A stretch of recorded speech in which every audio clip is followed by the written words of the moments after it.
শিক্ষক শিক্ষার্থীদের পদচারণায় মুখর থাকা ক্লাসরুমে ঝুলছে তালা। খোলার দিনেও বিশ্ববিদ্যালয়ে নেই চিরচেনা সেই ব্যস্ততা। বিভাগের অফিস রুমও বন্ধ। ঢাকা বিশ্ববিদ্যালয়ের প্রায় প্রতিটি একাডেমিক ভবনে নীরবতা।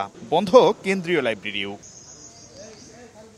সর্বজনীন পেনশন স্কিম প্রত্যয়ে বিশ্ববিদ্যালয়ের শিক্ষক, কর্মকর্তা ও কর্মচারীদের অন্তর্ভুক্ত করে অর্থ মন্ত্রণালয়ের জারি করা প্রজ্ঞাপন বাতিলের দাবিতে অনির্দিষ্টকালের জন্য ক্লাস পরীক্ষা বর্জন কর্মসূচিতে স্থবির ঢাকা বিশ্ববিদ্যালয়। কলাভবনের মূল ফটকে অবস্থান নিয়ে বিশ্ববিদ্যালয়ের শিক্ষকরা বলেন, প্রত্যয় স্কিম ঢাকা বিশ্ববিদ্যালয় সহ বেশ কয়েকটি বিশ্ববিদ্যালয়ের স্বায়ত্তশাসনের পরিপন্থী। তাই এই স্কিমের কারণে আগামী দিনে মেধাবীরা শিক্ষকতা পেশায় আসতে আগ্রহ হারাবেন। তাদের দুরভিসন্ধি জন্যই আজকে আমাদেরকে এই অবস্থার মধ্যে আসতে হয়েছে।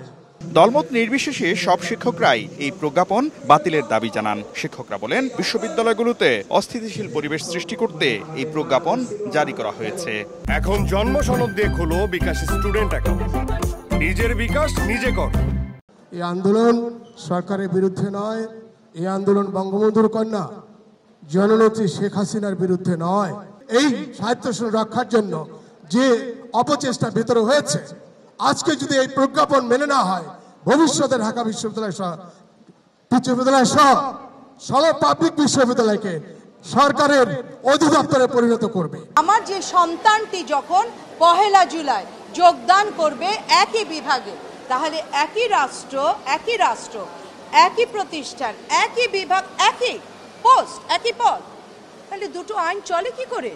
এদিকে ক্লাস পরীক্ষা বন্ধ থাকলে সেশন জটের শঙ্কা শিক্ষার্থীদের। বিশ্ববিদ্যালয় সেশন জটে ভুগবেই, তবে আমি মনে করি যে আন্দোলনটা বেশি দিন থাকবে না। এরকম আন্দোলন চলতে থাকে, ক্লাস আমাদের বন্ধ থাকে, সেক্ষেত্রে তো আমরা পিছিয়ে পড়বো, এটা স্বাভাবিক। আর জগন্নাথ বিশ্ববিদ্যালয়েও সর্বজনীন পেনশন স্কিম প্রত্যয়ে বিশ্ববিদ্যালয় শিক্ষক, কর্মকর্তা, কর্মচারীদের অন্তর্ভুক্ত করার প্রতিবাদে ক্লাস পরীক্ষা বর্জন কর্মসূচি পালন করা হয়।